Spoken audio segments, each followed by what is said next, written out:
What's going on, everyone? John Matrix here. Hope you're having a wonderful day and a wonderful Christmas/holiday season so far. So today we are going to check out another video here by Arbitor Ian. We've checked out the Warhammer 40k timeline from Bricky, and we did another one from Westhammer, and I see Arbitor Ian has one of his own. So I want to check it out and just see if he's got any more information, you know, any more little tidbits or anything like that are included in his version of the Warhammer 40k timeline video that he does compared to the other ones that we've seen so far. So this is, again, Arbitor Ian. I will have his channel and the link to this video without, you know, my commentary, his original video, down below in the description. He's got a ton of Warhammer 40k stuff, so if you guys are new to, you know, his channel, go check him out. He's got a lot of 40k content, a lot of good content, got stuff up on his Patreon, so go check out all the stuff and give him a sub, give him some love, all that kind of stuff. But for now, we're going to check out this video here today. Again, Arbitor Ian's Warhammer 40k timeline, 20 minutes. So this goes from the 21st century to the 41st millennium, apparently. So check it out. Let's see what we got here. Volume good. Here we go. The laws of YouTube, I now have a pink light. There we go. Breaking news. Hi gang. So during lockdown, my games club started a sci-fi and fantasy book club. And one of the books we read was Xenos by Dan Abnett, often cited as being one of the best introductions to the 40k universe. After completing it, my friend Mira, who had never read any 40k before, asked this. Question. What's the name for the universe of Warhammer? Cue a lengthy discussion about how the world of 40k is, well, our world, just really, really far in the future. Right. I said that I'd write a short summary of the background for her and when that went exactly as well as you. Yeah, that's what my understanding of the 40k universe kind of really is. It's basically just where we are now is actually the past in the 40k universe. You know, our current history is the actual history of the 40k universe. It's just so far back and lost to time that, you know, there's not really a whole lot known about it. And yeah, just what's going on in the 40k present is just in our far future. You know, that's why they say, and you know, the words in the far future, there's only war. In the grim dark future, there's only war. That's what it is. So I said that I'd write a short summary of the background for her and when that went exactly as well as you might expect. We joked that I should start a YouTube channel and turn it into a video. Pink light. So here we are, a brief-ish summary of how 40k got to be 40k. Brief-ish. If you're relatively new to the 40k background and all this is seeming a bit of a jumble, hopefully this will be useful. Okay. I'm recording in 2021 and we're currently at the start of the 3rd millennium CE. This is the dating system we use throughout, the one we're used to. I also want people, before we start, to bear in mind the scale of what we're talking about. Most sci-fi franchises are set a few hundred years into the future. Warhammer 40,000 is called that because that's when it's set, almost 40,000 years in the future. Right. And that's a deliberate choice. It means they could come out with something really diverse and different. So we're in the 3rd millennium, M3. From the perspective of 40k, this is the Age of Terror, which is... And kind of interrupting him, but kind of going back to what I started off saying, I kind of make it almost gives the universe a sense, like a more of a sense of realism almost, that our current present is the actual past, and that, you know, the present in the 40k universe is supposed to be, you know, a glimpse of what our future could be. It almost gives it kind of a little bit more of a sense of realism in a way, at least to me anyway. You know what I'm saying? Because like, who really knows where the future's, you know, what's gonna happen in our future, dude? You know, with how rapidly technology is advancing for us, who knows what's out there in our universe, and whenever we get to the point to explore it and where that's gonna lead us, and you know, if there are any other intelligent life forms out there, what's gonna happen if we meet them and interact with them, and et cetera, et cetera, et cetera. You know, there's, who knows, any number of infinite variables could lead us down any other directions, assuming, you know, we as a species don't kill ourselves beforehand, you know what I mean? So, but it just, it to me, it gives it kind of a little bit more of a sense of realism or a sense of groundedness, I guess, even though it is a sci-fi, you know, it's kind of a combination of a sci-fi fantasy future. You know, there's demons and swords and basically kind of knights and mythological beings, you know, demigods and things like that, and gods, you know.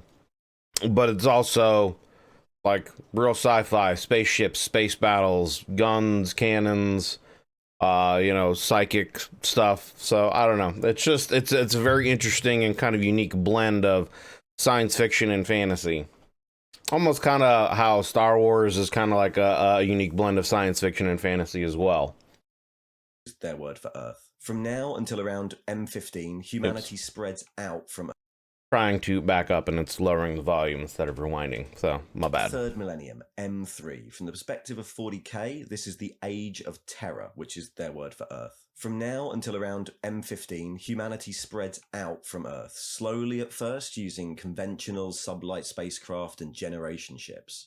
Progress is slow, and the new colonies have to survive as independent units, isolated from the motherworld by up to 10 generations of travel.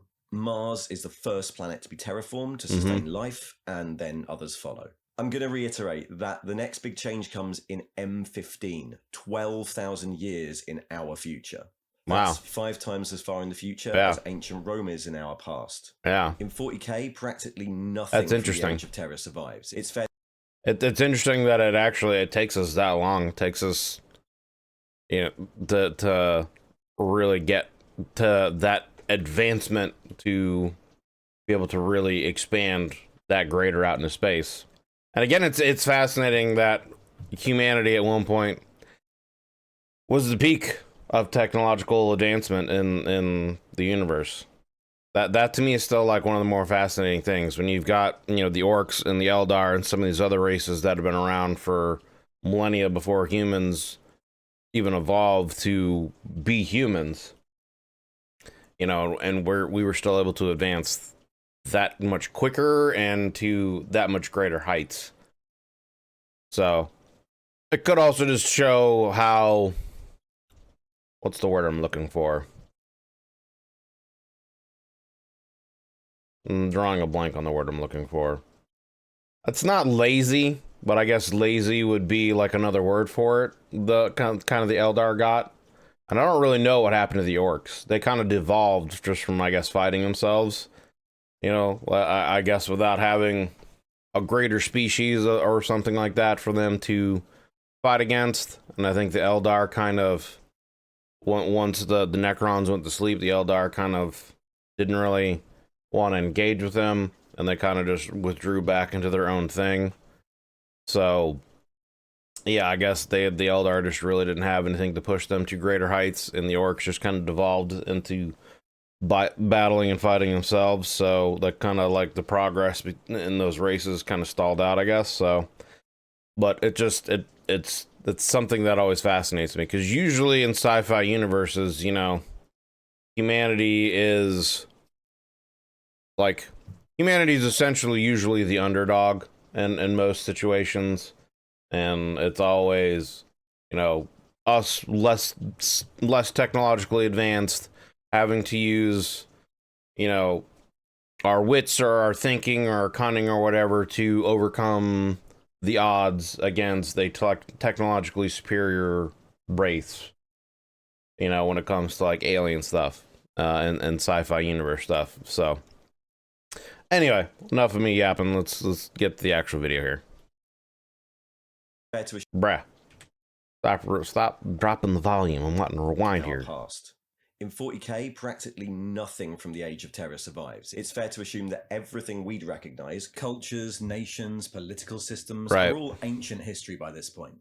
Between M15 and M18, humanity moves into the Age of Technology. But from the point of 40k, it's often known as the Dark Age of Technology because so few records survive. In this time, a few of the central concepts of the 40k universe are discovered. The first discovery is the warp. The warp in 40k is a parallel dimension roughly mapped onto our own, but instead of physical matter, the warp is composed of emotional energy.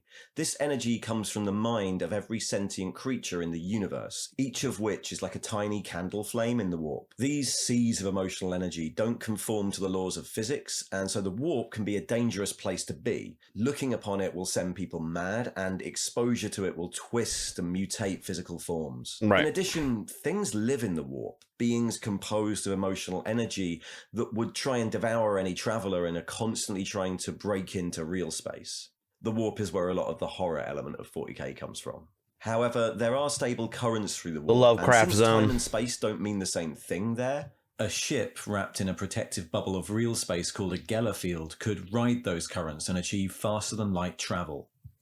At first, only short jumps were possible, skimming the surface of the warp, but the humans of the Age of Technology eventually developed navigators, a controlled mutation resulting in human bloodlines with a third warp eye that can perceive the rolling currents of the warp and chart a course through them. With navigators, humanity can spread across the galaxy and become wildly diverse and divergent. Trade routes are established, space nations and star empires exist. Humans encounter alien races for the first time, and the first alien wars are fought. Aliens in 40k, called Xenos, are always worryingly, horribly other. Humanity's technology is seemingly capable of anything. One big development is the STC, the Standard Template Construct. An STC is a machine or a program or a small factory, it's unclear, that can manufacture a single device out of whatever local... To me, it always seems like the STCs are like an AI program, and it has the sum of human knowledge built into it, and then you're able to insert that AI program into whatever, a ship, a factory, you know, whatever, and it's able to reconstruct or redo whatever it's put into to meet its needs, and then to meet the needs to service humanity in however it best can. You know what I mean? That's what I've got from stuff that I've seen so far as what STCs are. Yeah. Materials at a hand. STC systems are sent out as planets are colonized, making sure that the new planet can make vehicles or life support or weapons out of whatever resources happen to be around. Exactly. They are the sum total of human technical knowledge in a form. Yeah, again, it's like an AI program that can be put into whatever, and then it's given a specific purpose, and it's able to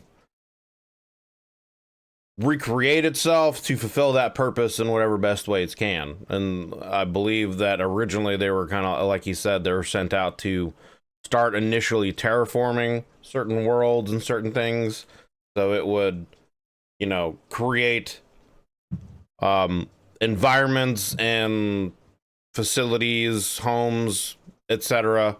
for people, and it would make them in a way that would, what's the word I'm looking for?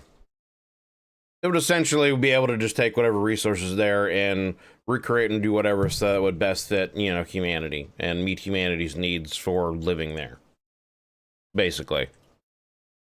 And it could also create weapons and armor and whatever things that were needed for humanity to fight against, you know, and survive against any kind of hostile creatures or whatever was there. Happen to be around. They are the sum total of human technical knowledge in a form that allows any lay person to benefit from it without needing to understand it. That's foreshadowing. The other development in this age is that of true artificial intelligence. Eventually this leads to a great universe-wide war as the artificial intelligences inevitably revolt, known to legend Typical as the war sci-fi between stuff. the Men of Stone and the Men of Iron. The Men of Iron, the robots, were defeated, and from then on thinking machines were outlawed. Any thinking must have a human mind at its core. This means that the robot servants that other sci-fi franchises have are replaced in 40k by servitors. Humans, usually clones or criminals, whose minds have been wiped and replaced by simple programming. Computers have vat-grown biological tissue at their core and sometimes rudimentary personalities because of it.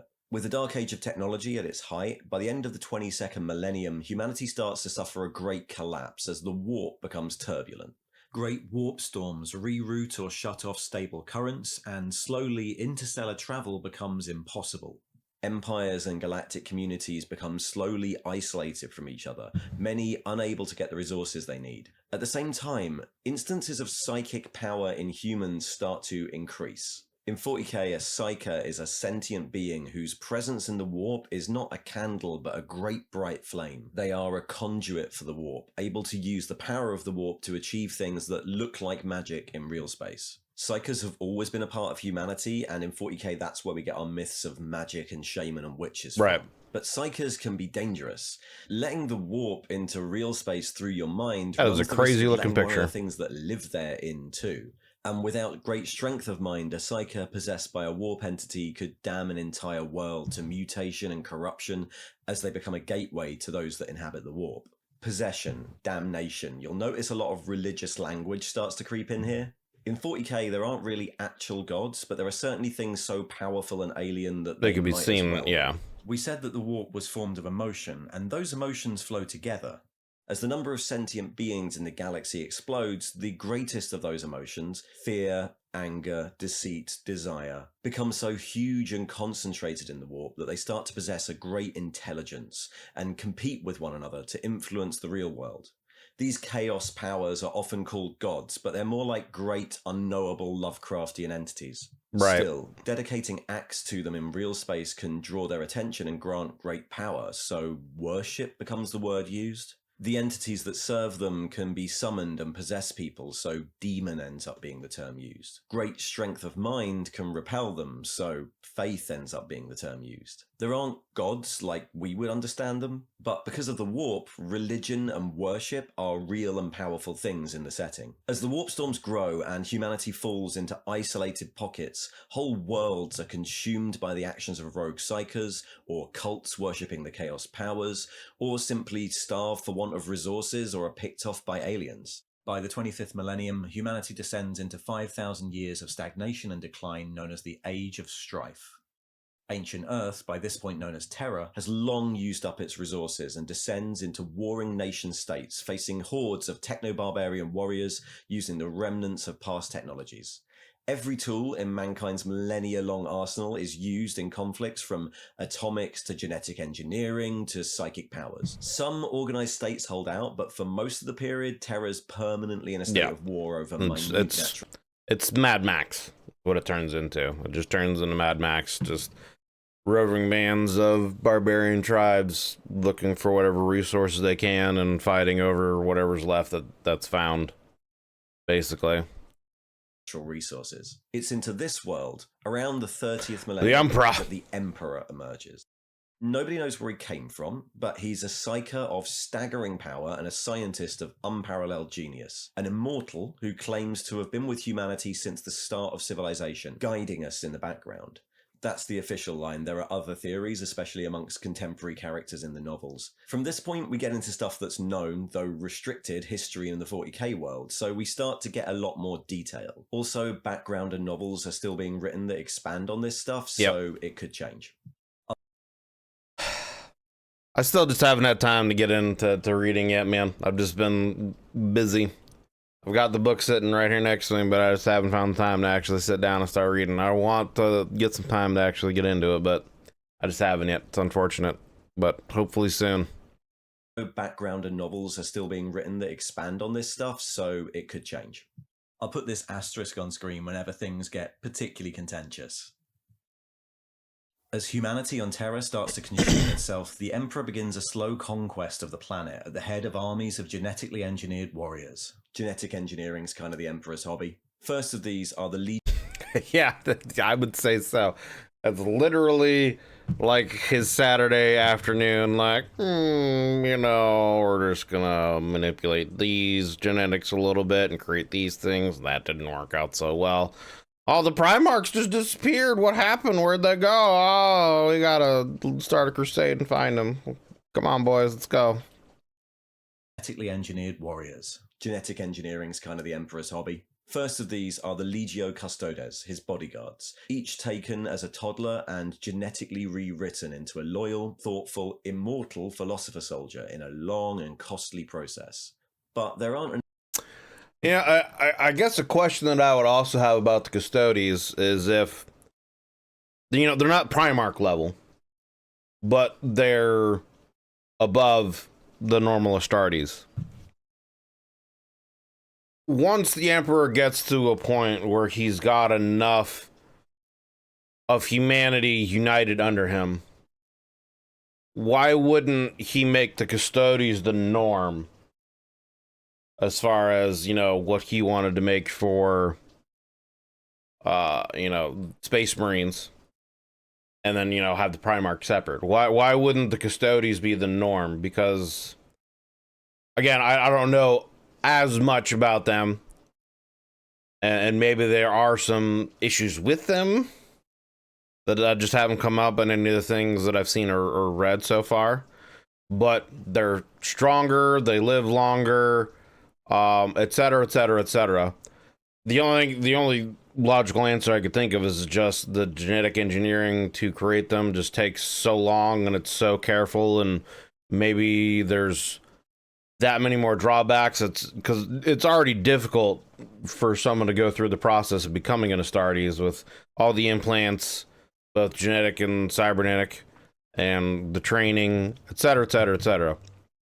But I would think with enough resources, the process of creating a Custodes would be able to be streamlined more, and a lot of the issues be worked out so that they could be more of the norm. You know what I mean?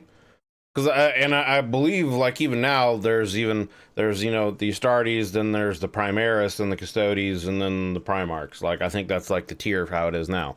So there's even something a little bit greater, you know, in between the normal Space Marines and the Custodes. But I'm just curious if anyone has an answer to that, if there's anything written or any lore somewhere as to why it is that the Custodes weren't like what the baseline of a Space Marine was. You know, if they were that much more powerful, more loyal, more intelligent, longer lasting, etc., etc. Full immortal philosopher soldier in a long and costly process. But there aren't initially enough of them to conquer a planet, so alongside the regular human armies at his disposal, The Thunder marched Legion. 20 legions of Thunder Warriors, adult soldiers genetically engineered to be incredibly large, tough, and aggressive. With the Thunder Legions, the Emperor sweeps across Earth and either defeats the various warring factions or brings them into his Imperium under threat of destruction. Yeah, it's called an Imperium, not an Empire. Don't know why. As a psyker of staggering power, the Emperor knows why the warp has grown so stormy over the last few millennia. An alien race, the Eldar, were at the very height of their power during humanity's expansion, so technologically advanced that their lives were spent in indulgence and leisure. However, the Eldar race are extremely psychic, and as their society grew more and more decadent, the emotional energy that was building up in the warp was slowly coalescing into a new chaos power. When that power woke up, the warp storms would be cleared, and the Emperor wanted to be ready for that. You know, I was just thinking, and this is just a side tangent thought of things. I wonder if the Necron foresaw what was going to happen to the Eldar with Slaanesh, and that's one of the reasons they just went to sleep.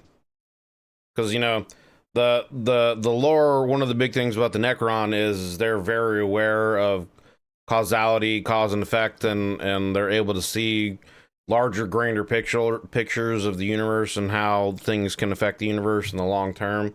So I wonder if they knew somehow about, you know, if they just went to sleep and let things sit, that the Orcs and the Eldar would essentially just destroy themselves. The Eldar, you know, would birth Slaanesh, and that would basically kind of wipe them out and make them a dying race, and the Orcs would just be too busy fighting themselves to care. And then eventually, when, you know, nap time was over, like, they knew a specific time when they would be able to rise up. But I would assume they probably just didn't know about humanity and obviously the Tyranids at you know, the point where they took a sleep when they went to sleep. But I'm just curious if there's anything like actually lore written that they specifically knew that these things were going to happen, if there's hints that they specifically knew these things were going to happen, or it was just a case of we just don't feel like dealing with these guys. We're just going to take a nap for 60,000 years and see what happens, or, you know, however long it was. But I was just, as he was talking about this, it just, like, that thought just kind of popped in my head. You know, did did the Necrons really know that this was going to happen to the Eldars, and that's why they just weren't worried about wasting any resources trying to fight them? They were just going to let them wipe themselves out so that it wasn't going to be an issue for them. When that power woke up, the warp storms would be cleared, and the Emperor wanted to be ready for that. As the conquest of Earth reaches its height, the Emperor starts work on the next stage of his plan. Humanity was scattered across the galaxy, under threat from Xenos predators and ever more vulnerable to the warp as it slowly evolved into a psychic species. The Emperor had conquered Earth, but the Thunder Warriors were too unstable and erratic to conquer an entire galaxy. He needed autonomous, reliable armies that he could send out to all corners of the galaxy to unite humanity. He stole a measure of power from the warp and used it to create 20 Primarchs, giant superhuman generals. Interesting. From their genetic Okay, so I didn't know he stole some kind of power from the warp. That's interesting. I would be interested to learn more about what that power is, if it is elaborated on any kind of more, any more than just that. It's just he stole some kind of power, you know, what the power was, etc. And obviously he used it in a specific way to create the Primarchs. So did he just, on a genetic level, when he was recreating their DNA, like infuse them with like some kind of warp mutations that led them to create the Primarchs? And is, I guess, that why the Chaos Gods were able to learn about the Primarchs and scatter them? You know, let me know. corners of the galaxy to unite humanity. He stole a measure of power from the warp and used it to create 20 Primarchs, giant superhuman 18. generals. And from their genetic structure, he created another army of genetically engineered super soldiers, the Legiones Astartes, or Space Marines. Though individually less powerful than a Custodes or a Thunder Warrior, the process by which they were made, by implanting gene seed into adolescent boys, and the stabilization offered by their Primarch's genetic structure, allowed each Legion of Astartes to be practically self-sufficient. They could continue to replenish their numbers as they went. So that's the plan, and as the infant Primarchs grow in their I guess that might have answered my question about the Custodes stuff. It might have been a situation where the creation of the Astartes the way they are just allowed their chapters, legions, whatever, to replace and create more without the need for the Emperor to be involved or anyone else to be involved situation. You know, they might have like streamlined the process enough to that point. But again, I feel like with enough resources, they could improve upon it more, you know, and get to that level of Custodes, but maybe not. replenish their numbers as they went. So that's the plan, and as the infant Primarchs grow in their capsules in the Vaults of Terror, and as the first Astartes were being tested from their genetic material, the powers of chaos managed to breach the Emperor's laboratory and scatter the 20 Primarchs across the galaxy.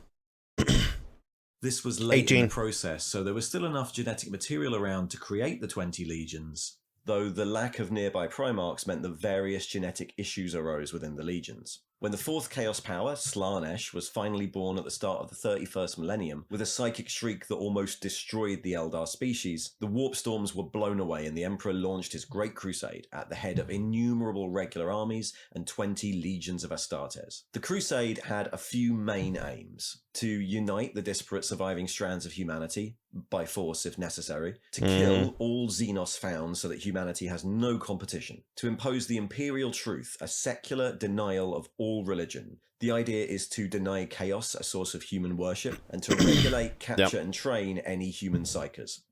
And I think that the idea behind that for the Emperor obviously is that if they don't let chaos be known and they try to abolish religion and worship as much as possible, that it would weaken the beings of chaos in the warp to the point where maybe they could go in and destroy them.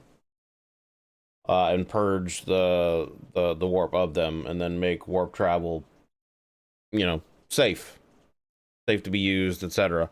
And also, you know, because the warp is where souls go when people die, so that, you know, potentially humanity, when humanity dies, would have a peaceful place to actually go and live or exist, I guess. You know, that's my thinking anyway.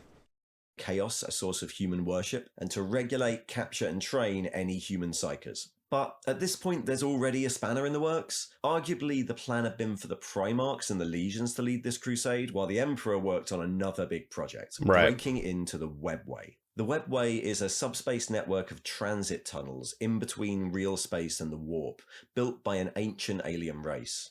It is interesting to me that I wonder why the Emperor never really told the Primarchs. Maybe he did, and they didn't necessarily understand him, and they just felt abandoned by him anyway. But from what I've, read and everything I've been through so far, he never really informed them as to what he was going back to Terra to work on. He just said that, you guys, he appointed Horus as the headmaster, or the war master, and for him to lead the Crusades, and he was going back to Earth because he had some homework to do. You know what I mean? So, like, I wonder why that is. Maybe the stuff that I've watched or read isn't necessarily complete, or yeah, it's just not 100%, and maybe he did tell them, and like I said, they just felt abandoned. But if he didn't tell them, I wonder why that is. Because I would think you would want to let them know, like, hey, look, I've got this important project that I got to go back and work on. These crusades are important, obviously. I need you guys to continue this, spread the good, imperial truth, etc. But I got to go work on this. If I can get this done, then, things are going to be even easier. We can travel even better. And you guys will find out, when I've finished, how better things are going to be. So hold down the fort. I'll be back when I can. That kind of a situation. I don't really know why the Emperor would want to hide the Webway project from them, unless, of course, the idea is that if he hid the Webway project for them, they might start asking questions, as to why the warp travel would be dangerous. Why would we need this other type of travel if it's safer? And I mean, you could always spin that as it's not just that it's safer, it's faster, it's better, etc. And, it's a potential vulnerability from alien races being able to use this webway because it was created by, these ancient Xenos. So if I can tap into it, we can then be prepared to fight against it and take over it. I mean, there's any number of ways that could have spun it so that it's like, there's nothing wrong with the warp. Don't look over here. The warp's fine. It's great. But this thing right here, it's so much better. You know what I mean? In between real space and the warp, built by an ancient alien race. If humanity could use the Webway, then it wouldn't have to rely on the warp for interstellar travel. And if this, the regulation of cycles and the denial of worship, could all happen quickly while the Chaos powers were still reeling from the birth of Slaanesh, then Chaos would be denied a power source in humanity, and humanity would be safe from it. However, the loss of the Primarchs screwed all that up. The Emperor had to lead the Great Crusade. And again, it would weaken them overall. Because the emotions, thoughts, etc. of everything in the material plane fuels everything, in the warp and the Chaos Gods. As the Eldar being wiped out, and that psychic potential and energy is essentially being absorbed by Slaanesh, if they don't have any kind of fuel, any other kind of fuel powering them, then they're eventually overall would get weaker and weaker, and that would I believe eventually the Emperor's plan was to destroy the Chaos Gods, to go in the warp in some way and either weaken them and imprison them in some way so that they couldn't affect humanity as they were using the warp, or just in general couldn't affect humanity so that it would make psychers safer to be able to use their psychic abilities in whatever way without fear of being possessed by demons, or at least the idea of being possessed by demons. It would be like much more difficult for demons to be possessed. And then again, another benefit of it is if you clean up the warp, your soul has a more peaceful, more tranquil place to be when you die. And I don't know how rebirth and reincarnation works in the 40k universe if you're a non-perpetual, but I would think if I were living in the 40k universe and I knew about things, I would rather not have my soul devoured and eaten by some demon of the warp, or, you know, have myself be converted into some kind of demon slave for some other kind of powerful warp demon or whatever. And I would much rather just have a place where, you know, whatever existence is in the warp when you die is whatever it is. And it's just, you know, the afterlife, I guess. You know, I don't know how really that works. Crusade himself. However, the loss of the Primarchs screwed all that up. The Emperor had to lead the Great Crusade himself. So the Great Crusade sets out from Terra after 5,000 years of isolation and stagnation. The first planet encountered is Mars, ruled by the Mechanicum, a culture that revere technology as holy knowledge. The tech priests concentrate on rediscovering great secrets from humanity's past, like the STC systems, without truly understanding them. In fact, innovation is considered an affront to their god, the Omnissiah. Thankfully, an awful lot of tech priests think that the Emperor is the incarnation of the Omnissiah, so the Imperial truth is conveniently waived for Mars, and the Mechanicum ally with the Imperium. The expeditionary fleets discover various lost pockets of humanity over the course of 100 years of crusading. Some are advanced societies who have weathered the age of strife with their technological secrets intact, but most have devolved into primitive societies. Some resist compliance, or have fallen to the worship of chaos, or have been enslaved or mutated, and these are all destroyed by the legions. Slowly, as the Great Crusade expands, all the original 20 Primarchs are found, scattered on various human planets, and they are given command of their legions. Eventually, with the Primarchs rediscovered and the Great Crusade nearing completion, the Emperor raises one of the Primarchs, Horus of the 16th Legion, to War Master. Horus is to lead the conclusion of the Crusade, while the Emperor returns to Terra to work on the Webway project. But by this point, things have got a bit desperate. The Primarchs are all great leaders, but they're not really the perfect Imperial generals the Emperor was aiming for. They've all been raised in different human cultures with and again, that goes back to some of the things that I proposed in other videos. I always like these, like, what if scenarios, and I'm probably gonna make some videos of these what ifs, you know, theory scenarios, and just talk about them and see what your guys' thoughts and opinions are. But I really feel like, you know, what would have happened if the Primarchs hadn't have been scattered to the four winds of the universe and the Primarchs had been raised by the Emperor? How would things be different? Would some of these Primarchs still be around, or would he have seen them, you know, maybe there would have been some genetic defects, or maybe they wouldn't be the idea of perfection that he was looking for in them, and would have scrapped them and started over, you know? And then, you know, there's the idea that the woman Erda, who was, I guess, a perpetual friend of the Emperor, potentially his wife or lover, and maybe, you know, whether she was the actual mother or just her genetic material signature, whatever you want to call it, was also used in the creation of these Primarchs, so she could be seen as a mother. She might have been involved potentially in this, and them, you know, scattering them. She may have been corrupted by chaos, or she might have just been a concerned mother and knew what the Emperor was trying to do and didn't want her kids to be raised that way. I feel like, though, that if she has been around with the Emperor for as long as, you know, from what I understand of Erda, she's been around with the Emperor for forever, basically. Since the Emperor has been around, she's been there, and they've been perpetuals together, and they've been friends for forever, kind of a situation, from my understanding. So I would feel like she would know the Emperor's thoughts, plans, ideas, and why he's creating them in the first place, and I would feel like she would not want to just... Yeah, unless she was not a willing participant in the creation of the Primarchs, which is possible.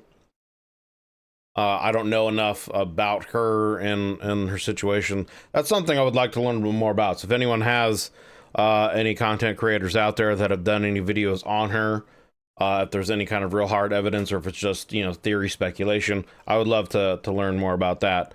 Yeah, I would think if she is that long of a friend of his, she would know what he's planning to do and his vision for humanity in the future. And she, I would think, would be wanting to work with him. You know, unless she's just an unwilling participant, and because she's a perpetual, and he's trying to create such long-lasting beings or potentially perpetual offspring with these other powers, that he's just using her. She's potentially a prisoner of sorts, and he's keeping her around to use her genetic material to create superior human offspring.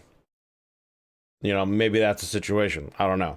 But I would like to learn more about her and, you know, the lore behind her and what her really part was. And I guess if the, you know, her relationship with the Emperor, if any of that information really is known. Anyway. Generals the Emperor was aiming for. They've all been raised in different human cultures with very different ideas of how to fight a war, very different ideas of what the Imperium should be, and very different ideas about the Emperor. Some see him as a great leader, others as a tyrant, others as a god. Many see him as a father figure and feel abandoned when he places Horus in charge and disappears off to spend the rest of the crusade in a laboratory. Many of them worry what their place will be when the crusade is over. After all, when the Thunder Warriors stop being useful, the Emperor just straight up kills them. Exactly. I've talked about that too. Been stolen away by supposedly, you know, he's, you know, the Emperor said that he wants the Astartes when the Crusades are over and humanity swept across the galaxy and his goals and everything are realized and peace can be had, that he wants the Astartes to be able to blend back into society. And like, it's like, how is that really going to happen? Because you've made these literal, basically demigods. Even just the Astartes alone could be considered, you know, like Herculean, you know, Achilles type beings of mythology that are just these greater than life. They're superhumans, you know. In a hand-on-hand combat, no regular human would. It would be a very rare instance that a regular human would be able to beat an Astartes in hand-to-hand combat. It would be an extremely tough task, an extreme feat to do. So, like, what are you supposed to do when you have these machines that have been bred for war and killing when they don't have war and killing to do anymore? Like, how are they just going to blend in with normal society, you know? I mean, it's kind of a problem that, you know, soldiers of today even have, you know, when they're so used to, you know, the day-to-day of military life, whether it's war or peacetime. But, you know, it can be hard for a lot of people to just blend into a normal civilian life when they're so used to the military way of life, the military way of being, you know? Stop being useful, the Emperor just straight up killed them. And since they've obviously been stolen away by chaos at some point, the Emperor, never the most human and caring of beings, is quite closed about revealing his full plans to them. Games Workshop's also quite closed about revealing its full plans. I'm piecing this together from a lot of different books. Eventually, using some of these feelings of betrayal, Chaos manages to turn Horus and half the Primarchs against the Emperor, and a galactic civil war rages between the 9 Loyalist legions and the 9 Traitor legions. 2 Primarchs disappear mysteriously during the Crusade. And again, if the Emperor had the ability to raise them as he wanted to from birth, would he have been able to, like, fully solidify their loyalty, and would none of the Primarchs have turned? Would you know, who knows? Again, who knows? Another what if theory. This war is called the Horus Heresy, and there's a 50-book novel series about it, but in short, the Emperor spends most of it in his lab trying to finish the Webway project. A few Primarchs die. Horus lays siege to the Imperial Palace on Terra before the Emperor emerges and kills him, but is mortally wounded in return. The Emperor, catatonic, is placed on the life support device known as the Golden Throne, and the Traitor Legions retreat to the Eye of Terror, a massive area of the galaxy where the warp and real space cross over. In the 10 millennia after the Horus Heresy, the Imperium kind of devolves. It stays together, ruled by a council called the High Lords of Terror and a huge bureaucracy called the Administratum. One by one, the loyalist Primarchs disappear or are killed in battles against aliens. The Great Astartes legions are considered way too much of a concentration of power, so they're split up into thousands of autonomous chapters of around 1,000 Marines, spread across the galaxy and tasked with protecting specific areas or worlds. Because of the gene seed system, each chapter is largely self-sufficient, and because they were created by the Emperor and the Primarchs, they're also outside the direct control of the High Lords. After the Emperor is placed on the Golden Throne, a religious movement starts venerating him as a god who has ascended. Resisted at first, this eventually becomes the state religion of the Imperium, run by an organization called the Ecclesiarchy, and is brutally enforced across the galaxy. Crusades or holy wars because of differences in scripture become quite a commonplace thing. As the Imperium becomes more concerned with heresy and the threat of chaos and Xenos, the Imperial Inquisition is formed to hunt out traitors and heretics within. By the 41st millennium, the Imperium is a galaxy-spanning, authoritarian, fascist, religious fundamentalist, oppressive state, fighting to stay together against the threats of chaos and various Xenos species. It encompasses worlds so remote and backwards that they largely exist as medieval farming communities whose only contact with the Imperium proper is a tithe of soldiers every few decades, and teeming hive worlds with populations in the billions where everyone's a factory drone. The Imperium has no particular opinion on what form of government or social structure a planet might have, so long as it sticks to Imperial law and delivers its tithe, which means a lot of planets are ruled by autocrats, dictators, or a sort of noble caste.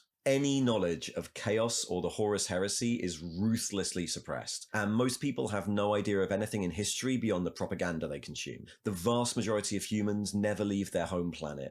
The Emperor has been a catatonic husk for 10,000 years, but Psykers are still hunted down and returned to Terra, where they're sacrificed to fuel the Emperor's golden throne, or to power a giant navigational beacon called the Astronomicon. The lucky ones might become astro-telepaths, the only reliable way of communicating between star systems. Harboring Psykers, dealing with Xenos, or contact with Chaos are considered capital crimes, and if a planet is deemed too far gone, then it might suffer the fate of exterminatus, scoured clean of life, just as a precaution. The colossal, inefficient bureaucracy of the Imperium is intended as a satire. As the famous quote goes, whole sectors of space are lost or abandoned due to rounding errors in administratum tax returns. It's not a fun place to live, and it's against this background that for the most part, it seems like life in the 41st millennium for most humanity is just harsh shit. Like, it's just what it is. You know, if you're on a hive world, you're just working day in and day out in some kind of factory and most likely a terrible toxic environment, and you're lucky if you even live to be in your 20s or above. You know, scrounging for whatever you can to live. You know, if you get caught, you can be deemed as a criminal, turned into a servitor, or, you know, if you happen to be born as a psyker, you can be hunted down and just sacrificed your essence to the Emperor, or just killed in general. And then, you know, then there's life as an Imperial Guard, where you basically have a flashlight for a weapon against hordes of demons and aliens alike that want nothing to do but to destroy you. Like, it's, yeah. Sounds like for life in the 41st millennium for most people is pretty rough. Almost all of modern 40k is set. And God forbid you get, like, taken by any of the Dark Eldar and turned into a slave by the Dark Eldar, because that is a bad time. That is a fate far worse than death. That's the world that Xenos is set in, and the world that the 40k stories have been written in for 30 years now. It's so huge and expansive that many authors have cut out their own little sectors to concentrate on. Abnett's Eisenhorn stories and the sequels to those happen in just one subsector of the Imperium. Recently, Games Workshop decided to actually move the plot forward, the first time they've done that since the 80s. The planets holding back the Eye of Terror fall. It was that long? It's been 30-40 year period or whatever since they decided to actually move time forward in this time period. Good lord, man. They're not moving along very fast, huh? and a great warp rift spreads across the galaxy, splitting the Imperium and setting loose huge Chaos armies. One of the loyalist Primarchs reappears and forces a load of Imperial forces back to the front line, as well as making huge improvements to the Adeptus Astartes. All that is currently unfolding within the game, so I'm not really going to go any further with it in this video. Makes 40k sense. borrows a lot from other sources. The Yep. colossal scale outlawing of AI and use of religion as a tool is straight from Dune. The concept of chaos powers is borrowed from Michael Moorcock, but the way chaos cults in the chaos powers function is more Lovecraft. And the daily over-the-topness and satire is very heavily influenced by 2000 AD and Judge Dredd. The scale, paranoia, and ridiculous inefficiency of the Imperium is also really useful when you're writing this background for a game where any player might want to play any other player. There are tons of reasons why one Imperial faction might fight another Imperial faction. It's almost more common than fighting aliens. Finally, I should say that this is really only the history of humanity within 40k. I mean, they're the main protagonists and cover most of the factions. Right, but similar exactly. videos could be made about the history of some of the alien factions. Those are definitely videos for another time. Thanks for watching. If you are new to the 40k background and you found that either useful or really confusing, let me know below. It'd be good to know if these things are actually working. See you next time. Alright. There you go. There you go. Does he have anything coming up here in the end? No? Okay. I just didn't know if he was going to have anything else to advertise his Patreon or anything like that. But yeah. Another great video by Arbiter Ian. That was Arbiter Ian's Warhammer 40k timeline in 20 minutes from the 21st century to the 41st millennium 40k archives. Like I said before, I will have a link to his channel and to this video of his in the description down below. Just go check out all his stuff. He's a great content creator, has a lot of good 40k stuff.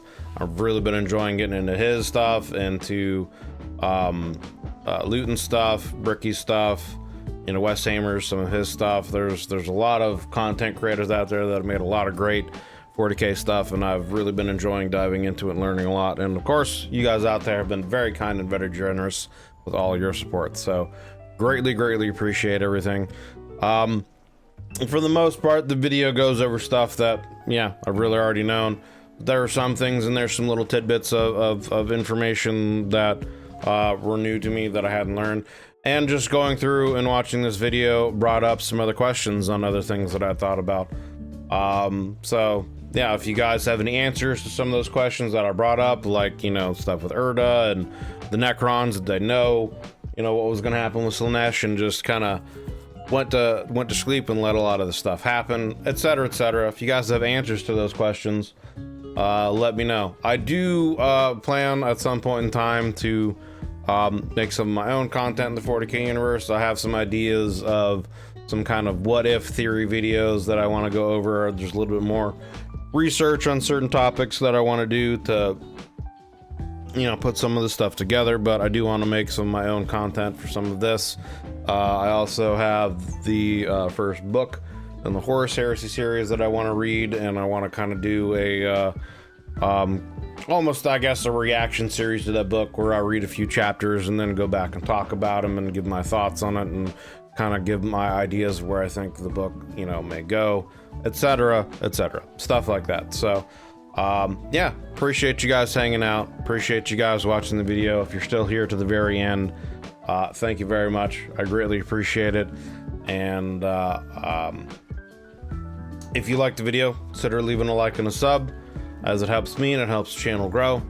And yeah, I hope you are having a wonderful day wherever you're at and whenever you're watching this. And thank you very much. Just, yeah, the growth in the channel has been crazy lately, and it's always one of those situations where thank you doesn't feel adequate enough for all the support that I've been getting, but don't really have any other words to say it other than thank you. So thank you guys, appreciate it. Hope you're having a wonderful day, and I'll see you guys in the next one. Bye-bye.